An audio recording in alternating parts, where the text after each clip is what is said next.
Good morning students. Extremely sorry, हम last 2 week से कोई भी लेक्चर नहीं ले पाए। I was engage in some official work, but from today onwards I promise you that हम daily we will take a lecture. हम half an hour 45 minutes का lecture daily we will take and will update it. जो पुराना हमारा समय loss हुआ है उसके लिए what we will do, today I will upload 4 to 5 lectures. Lecture की ड्यूरेशन विल बी वही 30 to 45 minutes will be there and will try to cover जो हमारा लॉस हुआ है। And please be with me in this beautiful journey of strength of material. Dear,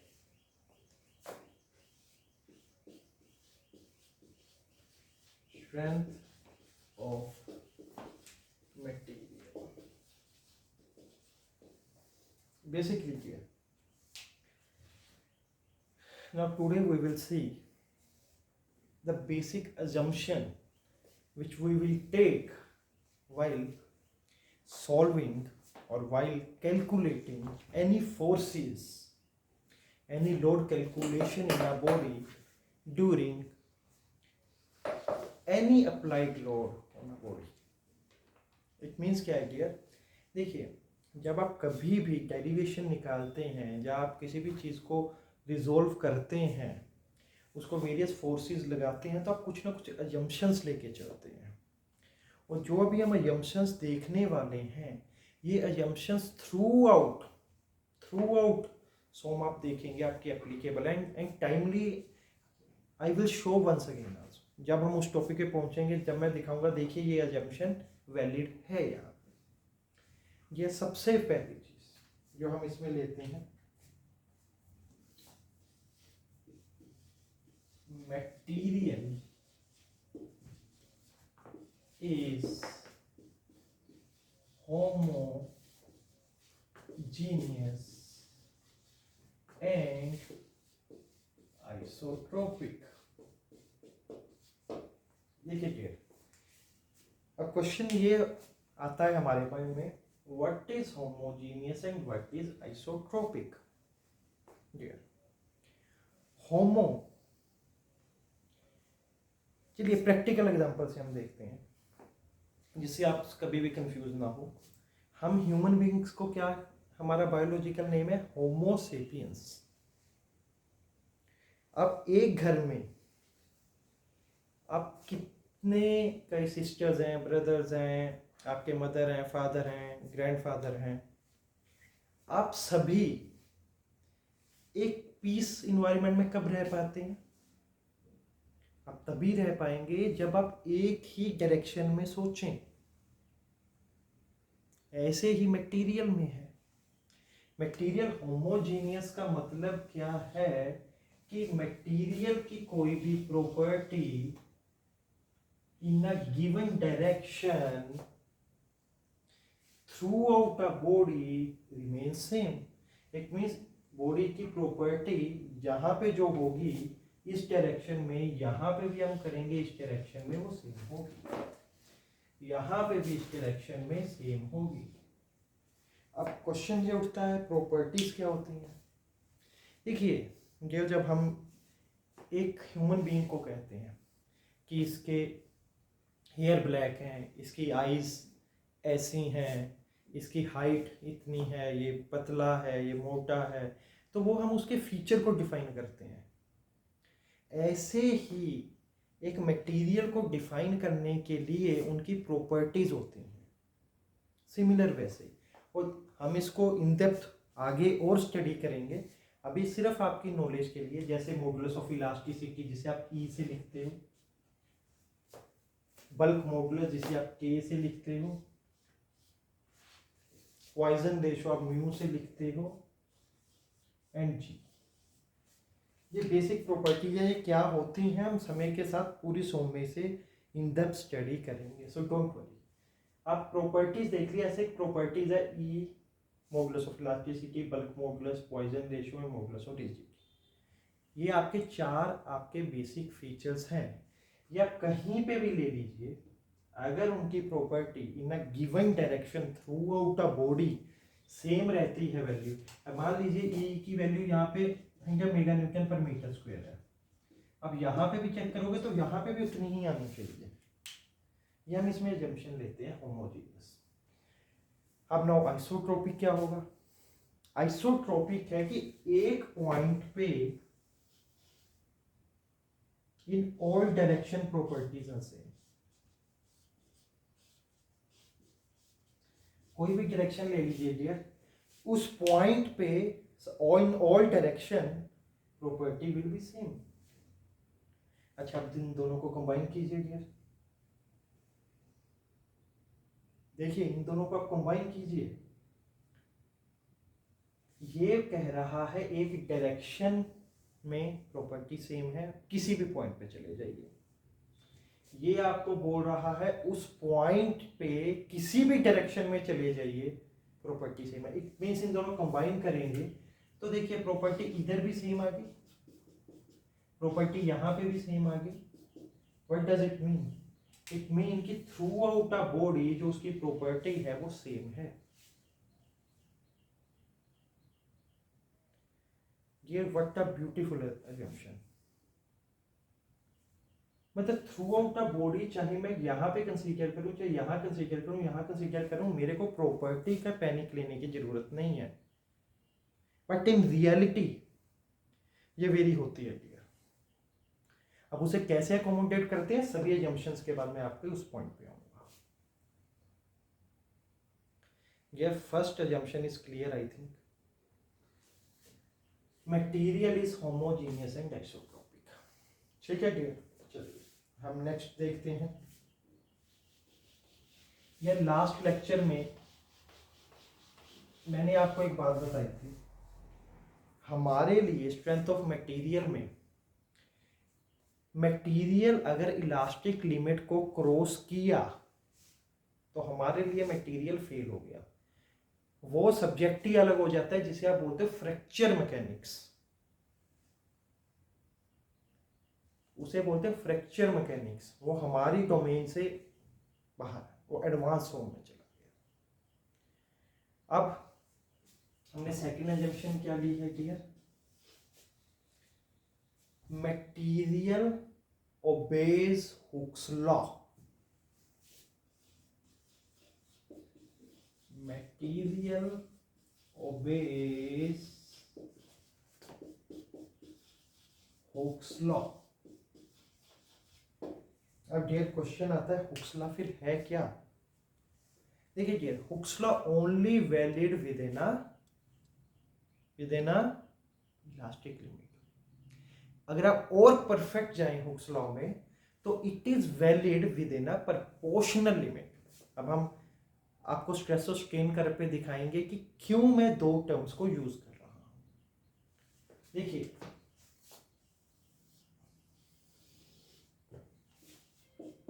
this is stress and this is strain. देखिए अगर आप किसी भी material का ग्राफ बनाते हैं, डक्टाइल मटेरियल का, तो वो ऐसे आता है, उसके बाद ऐसे ही आता है, उसके बाद ऐसे यार यहां तक देखिए आपकी स्लोप क्या है, लीनियर स्लोप होगी। अगर आप मैथमेटिकली से देखेंगे तो क्या होगा, x is equal to y. अगर ये y एक्सिस है आपकी, ये x एक्सिस है, तो x is equal to y. और इस तक वाली लिमिट को हम क्या डिफाइन करते हैं डियर, यहां तक। ये this is your proportional limit। Proportional limit means stress is directly proportional to the strain।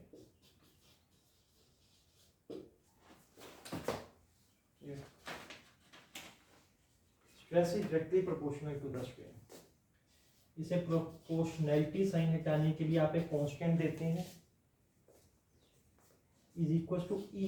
E is known as modulus of elasticity into strain। तो stress strain is equals to modulus of elasticity और E. Clear है dear? इसके बाद क्या रहता है, ये थोड़ा सा कर्वेचर लेता है, देन ये फॉल कर जाता है, और यहां से बात स्टार्ट हो जाती है। इसके इधर है, ये है प्लास्टिक, प्लास्टिसिटी आप बोल सकते हो, इसका plasticity comes into a picture. तो हमारा सब्जेक्ट डील करता है सिर्फ यहाँ तक, और यहाँ तक जो ये है इसे आप बोलते हो elastic fluid. It means it's like a thing कि आपने मटेरियल को स्ट्रेच किया, छोड़ा, वो अपनी ओरिजिनल पोजीशन पे आ गया। तो यहाँ पे थोड़ा सा उसमें वेरिएशन आ जाता है, ठीक है, बट स्टिल वी कंसीडर। अब क्वेश्चन ये आता है डियर कि ऐसे करके एकदम ऐसा ग्राफ क्यों आया? देखिए एक्चुअल में अब थोड़ा सा मैं इन डेप्थ इसलिए जाना चाह रहा हूँ बिकॉज मैं आपको इंटरलिंकिंग समझाना चाह रहा हूँ। देखिए कोई भी सब्जेक्ट आइसोलेशन में नहीं आप पढ़ सकते हो। पूरी मैकेनिकल इंजीनियरिंग को जिस समय आपने इंटरलिंक करना स्टार्ट कर दिया ना डियर, उस दिन your concept will be excellent. आपने मटेरियल साइंस पढ़ी है ये? अब क्या होता है मटेरियल साइंस में, आपने कंसेप्ट पढ़ा होगा, स्ट्रेन हार्डनिंग भी उसमें आ जाता है, उसमें डिसलोकेशंस भी आ जाता है। तो वो सब चीज़ें अब हम देखेंगे कि क्यों ऐसा यहाँ पे कर्वेचर आया, और कर्वेचर आने के बाद क्यों ये ऐसे डाउन हुआ। देखिए कर्वेचर का देखिए मतलब क्या है यहाँ पे, इट मीन्स कि कम स्ट्रेन लगाने के लिए अब मेरे को स्ट्रेस ज़्यादा लगानी पड़ रही है। स्ट्रेस क्या है? स्ट्रेस इज लोड पर यूनिट एरिया। इट मीन्स क्या, मेरे को ज़्यादा जोर से खींचना पड़ रहा है। ये होता क्या है, जब हम यहाँ पे लोडिंग करते हैं तो बॉडी के अंदर वॉइड्स क्रिएट होते हैं, जिसे आप बोलते हो डिसलोकेशंस आर जनरेटेड। इसका मतलब क्या है? क्या है समझिएगा ध्यान से, बहुत अच्छा कंसेप्ट है। जनरली इसे पढ़ाया नहीं जाता सोम के साथ लिंक करके, but for a better understanding आपको क्लियर होना चाहिए। देखिए कैसे होता है, मैं इसे रब कर रहा हूं।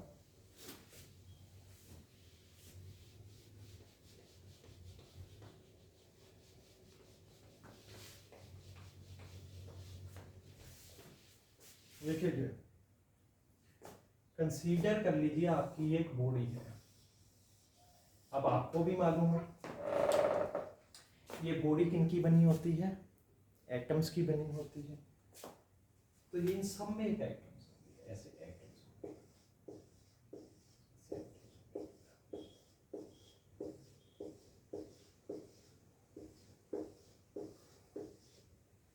जब ये एटम्स हैं, ये ऐसे पैक्ड है।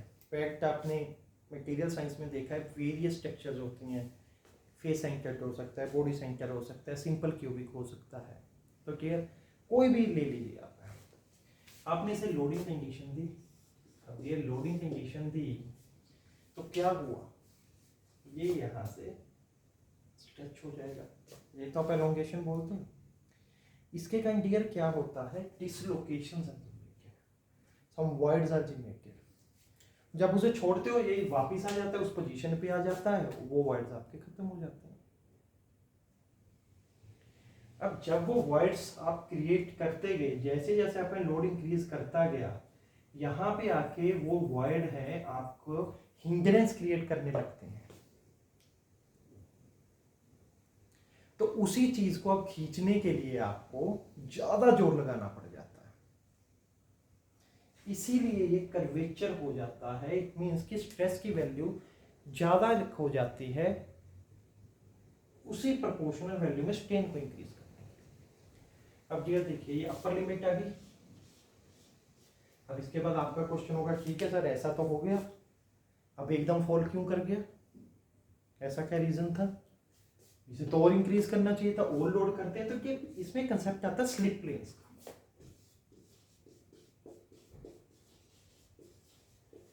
इट इज लाइक आप ये मान लीजिए, ये मेरा एक हाथ है, ये एक हाथ है, ये क्या करेगा, इसके बाद ऐसे स्लाइड कर गया, कैसे, ऐसा है आपने लोडिंग रही, ऐसे स्लाइड कर गया।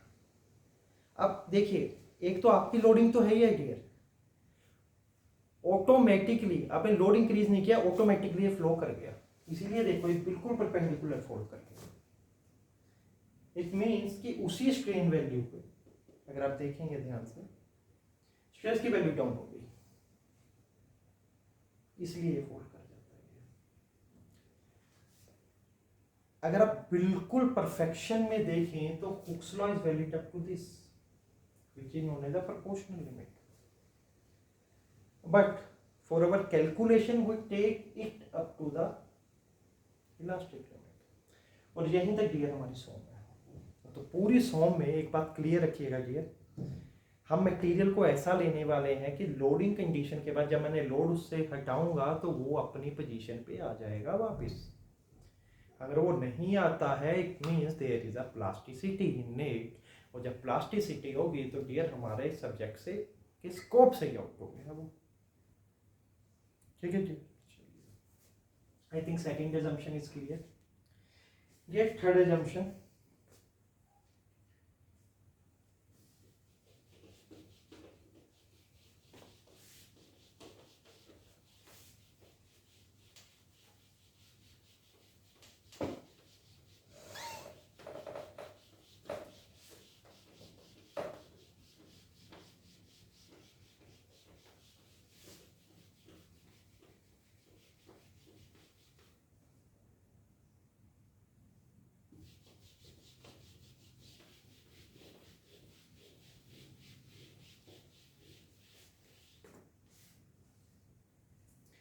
member is assumed to be prismatic। Third assumption क्या है? Material is assumed to be prismatic। अगर क्वेश्चन उठता है फिर प्रिज्मेटिक मतलब क्या है?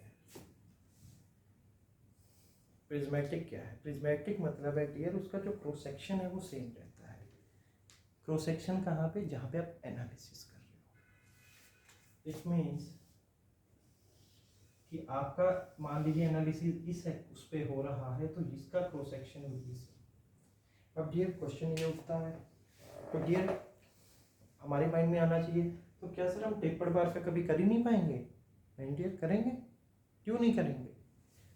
हम टेपर्ड बार का जब करेंगे हम क्या करेंगे, इसे मानेंगे हम मल्टीपल एलिमेंट्स में बंटा हुआ करेंगे, हम इसे भी कैलकुलेट करेंगे। एक एलिमेंट हो गया, एक एलिमेंट हो गया, एक एलिमेंट हो गया, एक एलिमेंट हो गया। डियर ये बड़ा दिखा रहा हूँ, मतलब इतना छोटा एलिमेंट है कि एक्चुअल में टेपर्ड नहीं है। एक्चुअल में क्या है, मतलब विद इन फ्यू mm, मतलब आपको टेपरिंग का पता भी नहीं चले। जैसे आपका ये एनालिसिस ऐसे एक एलिमेंट आ रहा है ये स्क्वायर में, हम इसे इतना छोटा एलिमेंट लेते हैं कि इसका जो डेल्टा है वो बहुत स्मॉल है, विच कैन बी नेग्लेक्टेड। तो क्या होता है डियर, इस टेपर को हम ऑलमोस्ट मान लेते हैं कि ये स्ट्रेट लाइन है। इस एलिमेंट को लेकर फिर हम इंटीग्रेशन पे चले जाते हैं, we will solve that also, don't worry. ये हमारी जंक्शन है। हमारा जितनी भी कैलकुलेशन हुई है, जो डेरिवेशन हुई है, उसमें हमने प्रिज्मेटिक रखा है। तो डियर इससे एक बात क्लियर समझिएगा, जब भी आपका टेपर्ड बार आएगा, ये आता है जनरली गेट में, इंजीनियरिंग सर्विसेज में आता है, तो आप क्या करेंगे, इस पे एक एलिमेंट ले लेंगे, एक एलिमेंट का एनालिसिस कर लेंगे, हम उसे इंटीग्रेट कर देंगे होल ओवर द लेंथ, हम करेंगे, यू डोंट वरी। और मैं आपको इतना इजी उसको सोल्व करवा दूंगा, इस फॉर्मूले से ऑटोमेटिकली आपको ये फॉर्मूला आपको क्रैम भी नहीं करना पड़ेगा और आपको याद हो जाएगा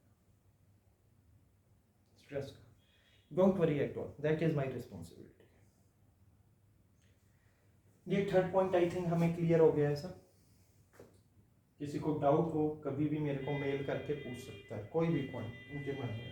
देखिए फोर्थ पॉइंट, फोर्थ जंक्शन,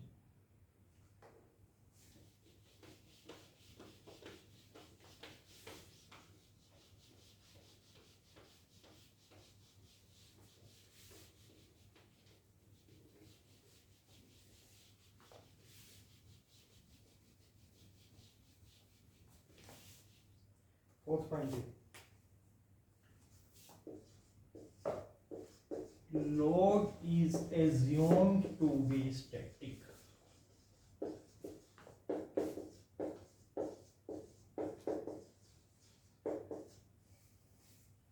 देखिए ये इसका क्या मतलब है। देखिए ये ऐसा नहीं है कि आपके एलिमेंट के ऊपर डायनेमिक लोड नहीं आएगा। अब मान लीजिए आप गाड़ी चला रहे हैं, गाड़ी के नीचे स्प्रिंग आपके लगे हुए हैं, एकदम उसमें रोड में कोई भी बम्प आ गया। रोड आपकी इंडिया की मालूम है बहुत ज़्यादा अच्छी तो नहीं है। जब वो सडन लोड आ गया उसके ऊपर, it will be kind of a dynamic loading. कुछ अलग चल रहा था, एकदम लोड आ वेरी कर गया। पर मैं क्या जंक्शन मान रहा हूँ, load is assumed to be static. ये this is only for the driving purpose. हमें डेरिवेशंस में बेसिक लेंगे, उसके बाद इन अजम्पशंस को कैसे हम डील करेंगे, just within a few minutes we will सी।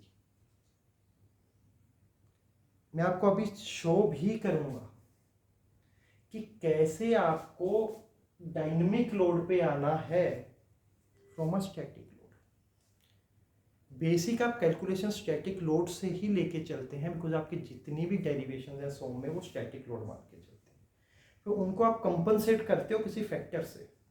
जैसे स्प्रिंग में भी आपने देखा होगा, आपने एक वॉहल फैक्टर देखा होगा, वॉहल फैक्टर भी आप लगाते हैं 4k - 1 4k + 1 करके।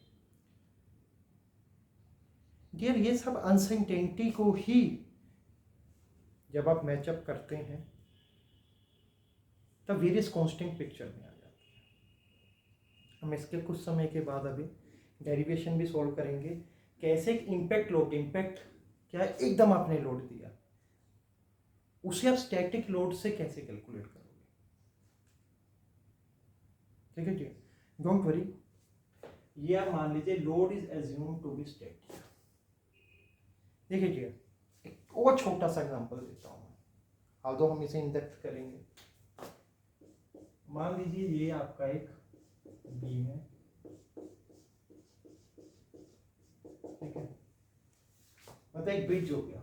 एक ब्रिज के ऊपर क्या, कभी कार आएगी, कभी कार जाएगी, कभी कुछ होगा, तो लोड वेरी होता रहेगा। पर हम जंक्शंस के लिए हमेशा क्या लेते हैं, टोटल इसके ऊपर जो लोड है W/L है, उसे रिएक्शंस निकालने के लिए हम क्या करते हैं, उससे पहले एक जगह कंसेंट्रेटेड लोड ले लेते हैं। मान लीजिए ये आपका एक लोड है, ठीक है, UDL है, ठीक है। इस UDL की जो वैल्यू है वो है W per unit length, L is unit length, ठीक है जी। और हमारी इंडियन बुक्स में होता है जो उसे अकेला W ले लेते हैं, W पर यूनिट लेंथ, मतलब उसका एक आप लोगे तो उसका वेट W है। तो ओवरऑल का कितना हो गया डियर वेट, W/L। जब आप रिएक्शन निकालते हो क्या करते हो, इसका इक्विवेलेंट निकाल देते हो। रिएक्शन निकालने के लिए किया होगा आपने, बेसिकली हम करेंगे भी, डोंट वरी। ये बहुत इंटरेस्टिंग टॉपिक है। हम क्या करेंगे, इसके सेंट्रोइड पे पूरे वेट WL को लगा देते हैं, फिर यहां से रिएक्शंस निकालते हैं। तो हम क्या करते हैं, दो जंक्शन लेते हैं, लोड तो स्टैटिक है और लोड पॉइंट लोड है, फिर हम उसके बाद उसके कैलकुलेशंस पे जाते हैं। तो dear load is assumed to be static, और इसमें मैंने एक और क्या पॉइंट ऐड कर दिया, plus point load.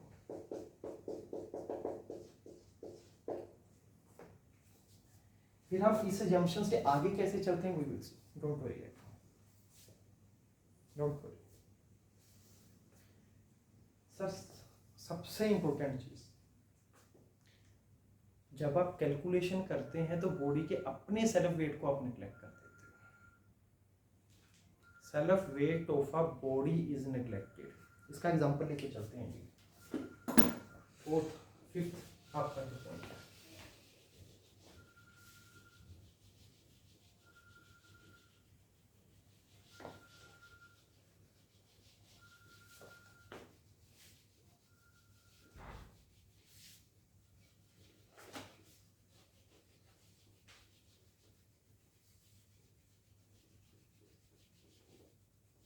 Fifth point में आपकी अजम्पशन है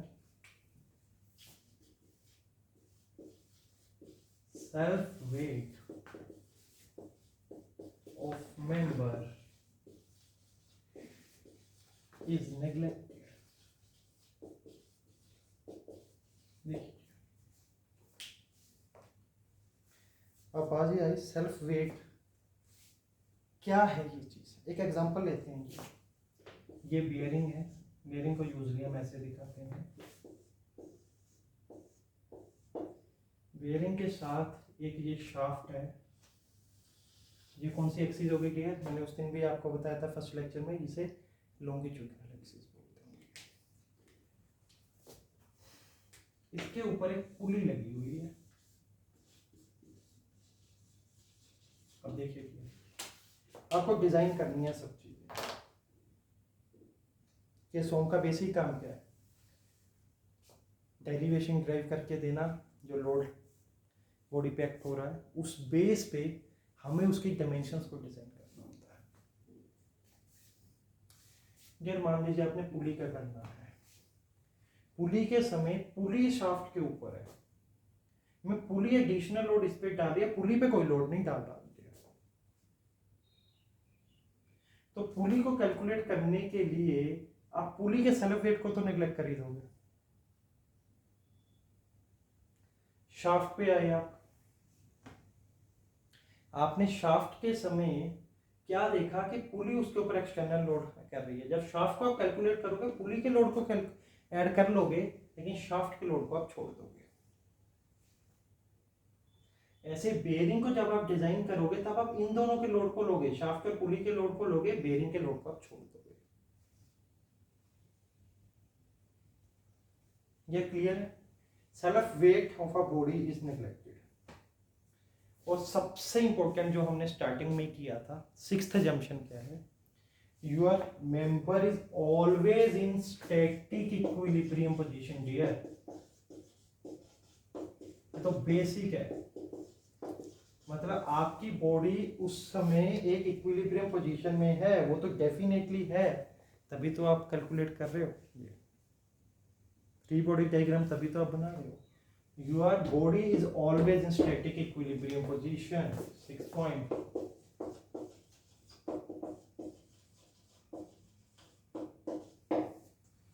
देखो ये बेसिक एजम्पशन है जो पूरे स्ट्रेंथ ऑफ मटेरियल को आप करते समय अज्यूम करते हैं। इसके साथ साथ आप एक पर्टिकुलर प्लेस पे पर्टिकुलर एजम्पशन इन एडिशन ले लेते हैं।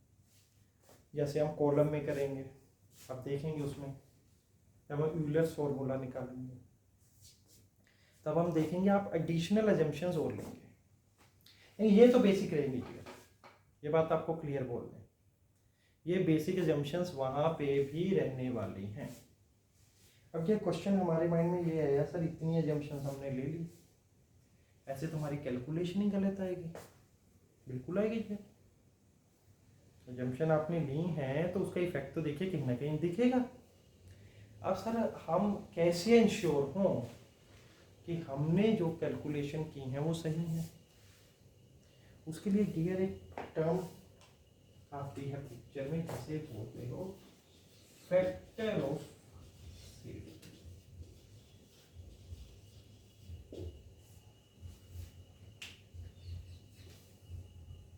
इसका मतलब क्या है? इसका मतलब क्या है?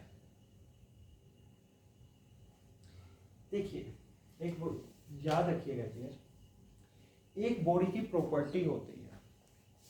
बॉडी की प्रॉपर्टी का मतलब क्या है?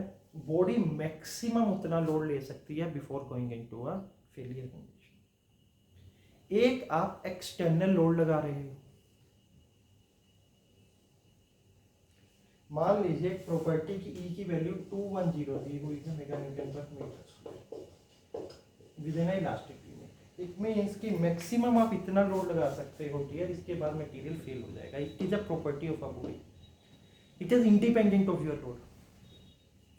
अब आप इसमें लोड कितना करोगे, आप डिजाइन करते समय इसकी कैपेसिटी कितना लोगे, वो डिपेंड करेगा फैक्टर ऑफ सेफ्टी कितना लेना चाह रहे हो।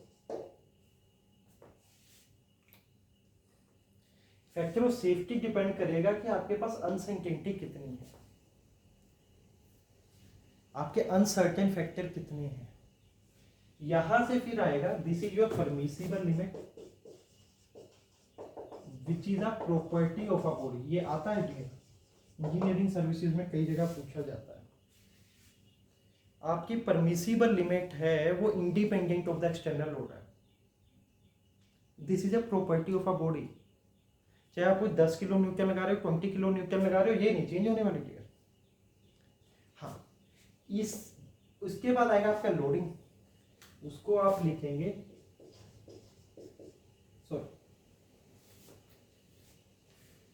मैक्सिमम परमिसिबल लोडिंग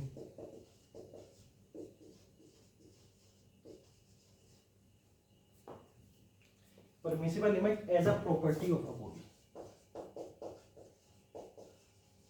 बुक्स में ये कई बार वेरी भी हो जाता है, ये इसको वर्ड अलग लिख देते हैं, इसे इलास्टिक लिमिट भी लिख देते हैं। इलास्टिक लिमिट तक कितनी बॉडी है, और इसे अकेला परमिसिबल भी कर सकते हैं। आप बेसिक कंसेप्ट समझिए, बेसिक क्या है।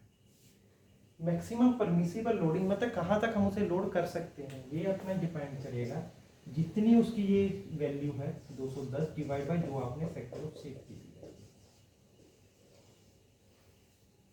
आप मान के चलोगे उसकी लिमिट इससे ज्यादा है ही नहीं। मान लीजिए आपने फैक्टर ऑफ सेफ्टी 2 लिया है, तो मान के चलोगे व्हाइल कैलकुलेटिंग कि उसका 105 है प्रॉपर्टी। इसके बेस पे आप कैलकुलेशन कर दोगे, और जो आपका 2 आ रहा है ना डियर, ये आपकी सारी जो आपने अजम्पशंस ली हुई हैं उनके कारण जो अनसर्टेनिटी आ रहा है उसे कवर करता जा रहा है। ये बेसिकली आपकी क्रिटिकलिटी के ऊपर डिपेंड होता है। कई बार आप 3 भी लेते हो, उससे ज़्यादा लेते हो। मतलब आपका कंपोनेंट कितना क्रिटिकल है, उसके फेलियर से कितना चांस है कि कुछ भी डैमेज हो सकता है। क्लियर है क्या? चलिए अब डियर हम आएंगे अपने टॉपिक पे स्टार्ट करने के लिए। देखिए बुक्स में बहुत अलग वे से दिया होता है, हम बेसिक कंसेप्ट से स्टार्ट करेंगे। आपको स्ट्रेस इंट्रोड्यूस करने से पहले लोडिंग के बारे में फुल इंफॉर्मेशन होनी चाहिए। बिकॉज जनरली मैंने क्या ऑब्जर्व किया है, जब स्टूडेंट्स करते हैं उन्हें यही नहीं पता होता कि उसमें नॉर्मल स्ट्रेस डेवलप होगी या शियर स्ट्रेस डेवलप होगी।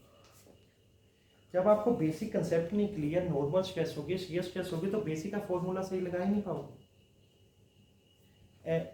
हम बेसिक फॉर्मूला कौन कहते हैं, M/I=σ/y लगाना है, या भैया टॉ/r वाला फॉर्मूला लगाना है, G∞ वाला। पहले डियर मेरे क्लियर तो हो वो लोडिंग कैसी स्ट्रेस जनरेट कर रहा है। आज इसलिए सबसे पहले हम अपने 2 to 3 लेक्चर्स हम देंगे लोडिंग के। हम लोडिंग को समझेंगे, लोडिंग को विजुअलाइज करने की कोशिश करेंगे। चलिए अब हम आते हैं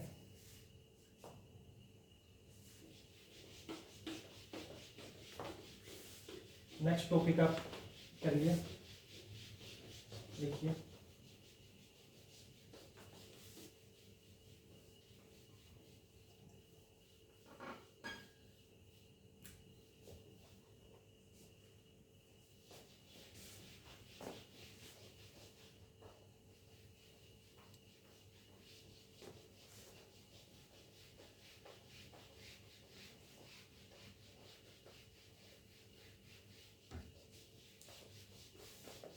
चलिए अब हम करने वाले हैं लोड।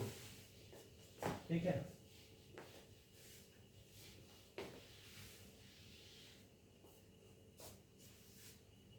देखिए ये लोडिंग क्या होती है। लोडिंग का मतलब है कोई भी एक्सटर्नल फोर्स जो आपने लगाई है, जो एक्सटर्नल कपल आपने बॉडी के ऊपर लगाया है, वो बेसिकली एक लोड है उस बॉडी के ऊपर। उस लोड से क्या होगा, हमने फर्स्ट लेक्चर में किया था कि उस लोड से क्या होगा, उस लोड से बॉडी के अंदर से एक इंटरनल रेजिस्टेंस फोर्स जनरेट होगी जो उसे अपोज करेगी, और उसी इंटरनल रेजिस्टेंस फोर्स को हम पढ़ते हैं। तो इसका मैग्नीट्यूड उसी के अकॉर्डिंग होगा जो एक्सटर्नल लोड लगी है, लेकिन उसकी डायरेक्शन अपोजिट हो जाएगी। क्लियर है? चलिए क्लियर। अब हम करते हैं किस टाइप के लोड होते हैं, कैसे उसे क्लासीफाई करते हैं। ये सबसे इंपॉर्टेंट है पूरे सॉन्ग में। अगर आपने इस चीज को समझ लिया तो आपका क्लियर हो जाएगा कंसेप्ट कि शियर स्ट्रेस डेवलप होगी कि उसमें सिग्मा होगी। Rest is only a calculation, वो तो आप एक्सपर्ट हो ही। चीज को विजुअलाइज आप कर पाओगे ना जब, तो automatically your thing will be easy. चलिए सबसे पहले हम करते हैं यार, इसमें अलग अलग वे से हम डिफाइन करते हैं विद रिस्पेक्ट टू टाइम।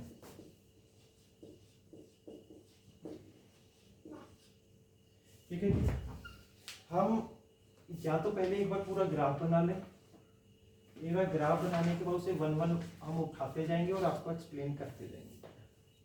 ठीक है डियर। अब विद रिस्पेक्ट टू अगर टाइम आते हो आप, दो तरह के लोड हो सकते हैं। एक तो आपका स्टैटिक लोड हो सकता है भैया, सीधी सी बात है।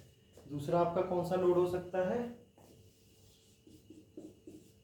डायनामिक लोड हो सकता है। अब आपका क्वेश्चन आएगा ये, आना भी चाहिए नेचुरल, क्योंकि आप कहोगे सर आप तो मूर्ख बना रहे हो। अभी आप क्या कह रहे थे जंक्शन में कि हम डायनामिक लोड लेते ही नहीं है, हम तो जंक्शन में स्टैटिक लोड लेके चलते हैं, तो डायनामिक लोड कहाँ से आ गया? Wait wait, I will let you know कि how to calculate a dynamic load through a static load। बहुत इंटरेस्टिंग होने वाला है। अब देखिए इसकी भी आगे फर्दर क्लासिफिकेशन है।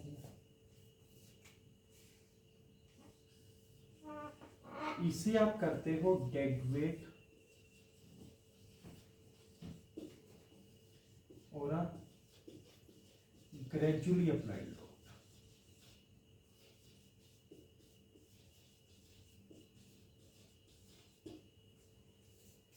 और इसे आप करते हो फर्दर इम्पैक्ट लोड। यार एग्जांपल दूंगा, डोंट वरी एट ऑल, सब डेरिवेशंस होंगी, सब होगा। And next is the fatigue. देखो स्टैटिक लोड हमें क्लियर है, डायनेमिक लोड क्या होता है। देखो डायनेमिक लोड का मतलब होता है या तो आपका लोड वेरी हो विद टाइम, या फिर उसकी लोड का अगर मैग्नीट्यूड सेम है तो उसकी डायरेक्शन चेंज हो जाए। Example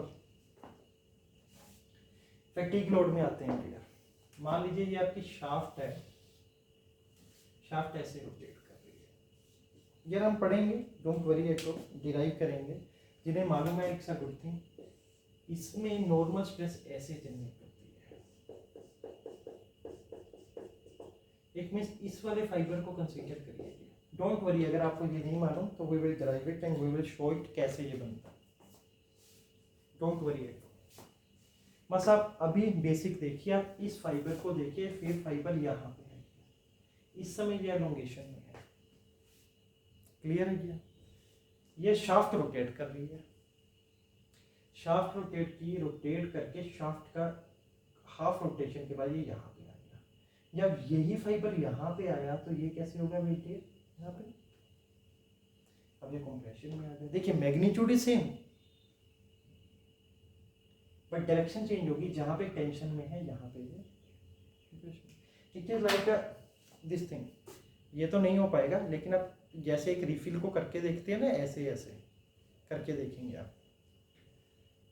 it like a thing कि आप कभी भी चलिए, एक और इजी एग्जांपल लेते हैं।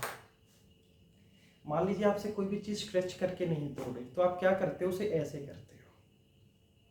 आप ऐसे करके क्या कर रहे हो, उसमें फैटीग लोड ला रहे हो। ये मैं प्रैक्टिकल एक एग्जांपल देता हूँ, 1 सेकेंड।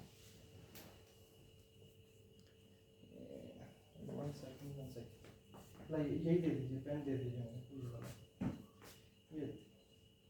ये जैसे ये मान लीजिए कुछ चीज़ें, देखिए इसे ऐसे करना, ऐसे करना, ऐसे करना, ऐसे करना, ऐसे ऐसे, इस ऐसे जब आप लोडिंग करोगे ना, तो आप उसकी हर समय डायरेक्शन को चेंज कर रहे हो। इस केस में मटेरियल को फेल करना इजी हो जाता है। चलिए और अच्छे से हम देखते हैं। मान लीजिए ये आपका रिफिल है, देखिए आप ऐसे ही से नहीं तोड़ सकते हो, तो आप ऐसा कीजिए, इसे ऐसे ऐसे करिए। आप देखेंगे कुछ समय के बाद ये आपका मटेरियल फेल हो जाएगा और आपकी लोडिंग भी कम लगेगी। इस लोड को बोलते हो आप डायनेमिक लोडिंग। डायनेमिक लोडिंग में भी आगे फैटीग लोड। अब इम्पैक्ट लोड क्या होता है डियर, सडनली आप मतलब जैसे अभी आपका मटेरियल पड़ा, आप हैमर लेके हैमर लगा दिया, अभी लोड 0 था, एकदम पूरे हैमर का लोड आ गया। इम्पैक्ट मतलब समय मिला ही नहीं, समय मिला ही नहीं, इंस्टेंट में ही लोड 0 से बहुत आगे चला गया। ग्रेजुअली अप्लाइड लोड मतलब धीरे धीरे धीरे धीरे लोड बढ़ता है। कैसे, मान लीजिए इस पे मैं फोर्स लगा रहा हूं, ये पकड़ो, ये मैं धीरे धीरे धीरे धीरे बढ़ाता गया अपनी मैक्सिमम लिमिट पे। डेड वेट समय के साथ कोई फर्क ही नहीं पड़ता, वो उतना ही रहेगा। जैसे एक शाफ्ट का जो वेट है, जो बेयरिंग के ऊपर लग रहा था, जो अभी एग्जांपल हमने देखा, वो उतना ही रहेगा, चाहे आप आज कर लो चाहे 50 साल बाद कर लो। हाँ, सब्जेक्ट टू कंडीशन क्रोजन वगैरह ना हो, उतनी हम अजम्पशंस को छोड़ देते हैं इसमें, ठीक है, ऐसा कुछ नहीं हो रहा है। तो आज भी अगर वो 10 न्यूटन की है वेट उसका, तो ऑटोमेटिकली चाहे 50 ईयर्स बाद भी आ जाओ, फिर भी 10 न्यूटन ही रहेगा। ये तो इसे ग्राफ पे बनाने की कोशिश करते हैं, बहुत ईजी है, अब आप समझ चुके हो। ये लोड है, ये टाइम है, बताइए क्या है। सबसे पहला हम डेड वेट बनाएंगे। डेड वेट कैसे आएगा, excellent excellent, it will be a holding. समय कितना भी होता जाए, लोड पे कोई भी डिफरेंस नहीं आने वाला, लोड वही रहने वाला है, समय का हमें डिफरेंस ही नहीं है। चलिए ग्रेजुअली अप्लाइड लगाते हैं। ये ध्यान से पढ़िएगा, ठीक है, एक्चुअल में ये ही बेस है पूरी सॉम का।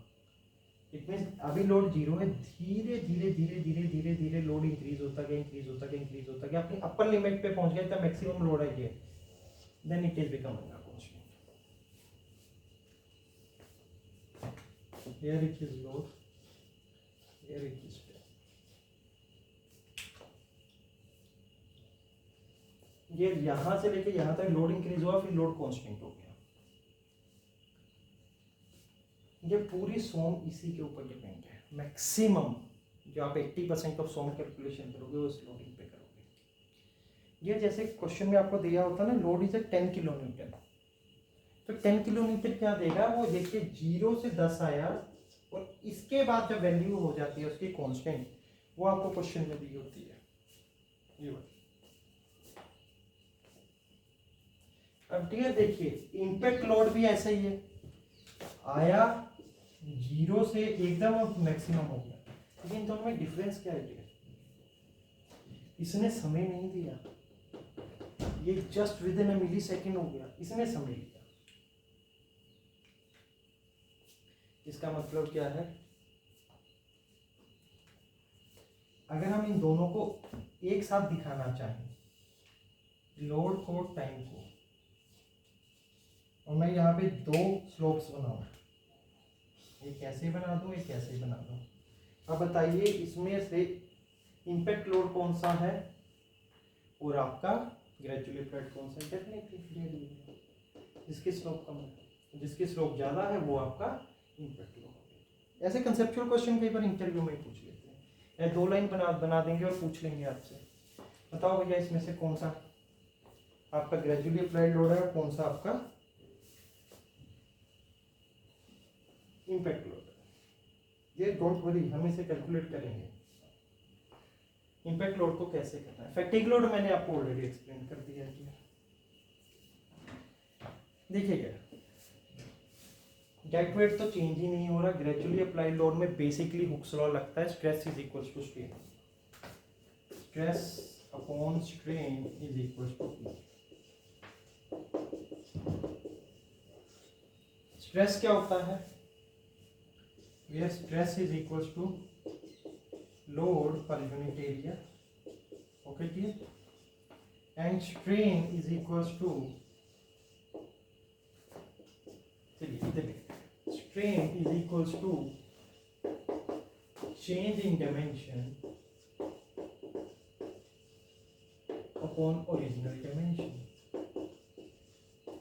अब देखिए ये स्ट्रेन भी कई तरह की हो सकती है, मतलब डायमेंशन तो कई तरह की हो सकती है ना क्लियर। लॉन्गिट्यूडिनल भी हो सकती है, it means along the lower direction, जो लेंथ आपका वेरी कर रहा है। तो strain can be of two types. चलिए थोड़ा सा इसे और देख लेते हैं।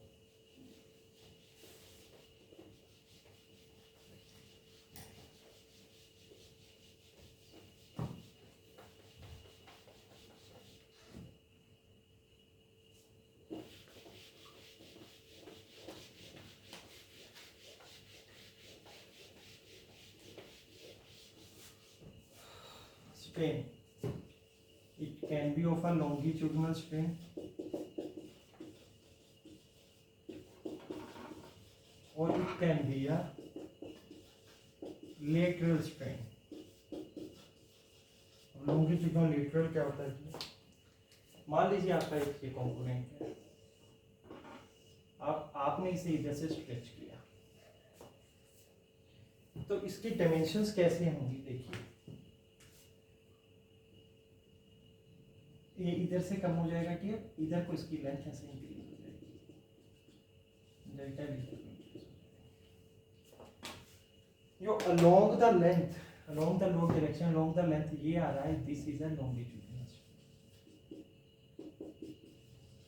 अलोंग द लॉन्गिट्यूडिनल एक्सिस ना किया हमने, लॉन्गिट्यूडिनल एक्सिस पढ़ा ही है, जो बॉडी के सेंट्रॉइड को, हर एक फेस के सेंट्रॉइड को टच करके लाइन जाती है और लॉन्गिट्यूडिनल एक्सिस होती है, उसके अलोंग जो स्ट्रेन होता है वो लॉन्गिट्यूडिनल स्ट्रेन हो गया। क्या इसके ऑपोजिट ये वाला जो हो रहा है, this is a lateral strain.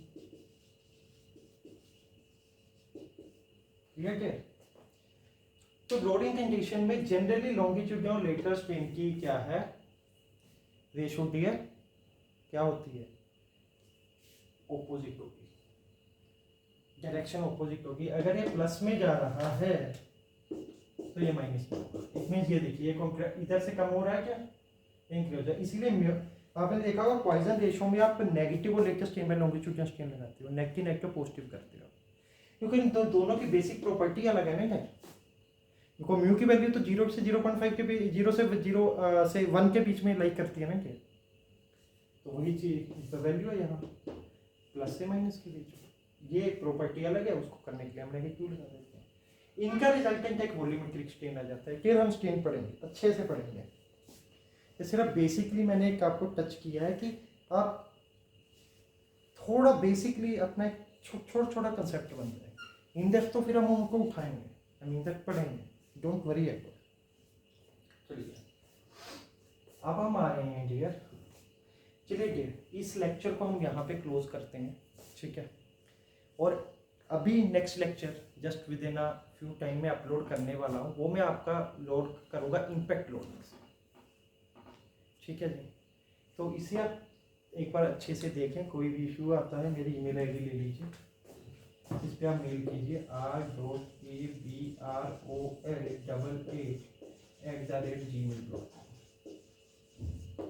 अब प्लीज़ यूट्यूब पे भी आप अपने कमेंट्स दे सकते हैं, यहाँ पे आप अपनी क्वेरीज को आप मेल कर सकते हैं और I will try to answer it. And I am extremely sorry मैं आपका लेक्चर नहीं कर पाया था अपलोड कुछ दिनों से। नाउ आई प्रॉमिस कि आपके लेक्चर रेगुलर अपडेट होंगे। अलॉन्ग विद दैट आज भी 3 to 4 लेक्चर्स आपको और मिलेंगे, ठीक है क्लियर। चलिए थैंक यू, और कुछ देर में हमारा एक नेक्स्ट लेक्चर अपडेट होने वाला है, ठीक है। Okay, thank you sir.